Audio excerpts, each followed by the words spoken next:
Hi guys, magandang hapon po sa inyo.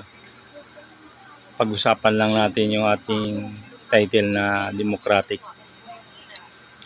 Ito guys, maganda naman to sa kung sino man makaka-experience nito na type of leadership na democratic ay maganda ito guys kasi una-una lahat ng ating mga personal o yung mga tao natin under ng kahit sa security industry, pag ang demokrati ang implement ng isang leader o isang commanders sa isang detachment, maganda po ito para sa lahat kasi may chance na yung iba ay mag-improve o mapakita nila na kaya nila yung pinagagawa ng officers nila, di ba?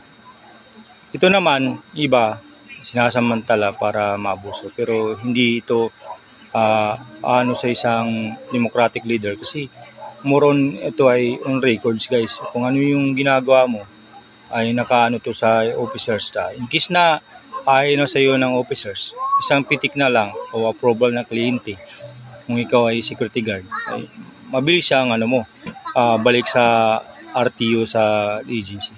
Kaya guys, i-share po ito para sa lahat ng security guard ay aware po ito. Maraming salamat.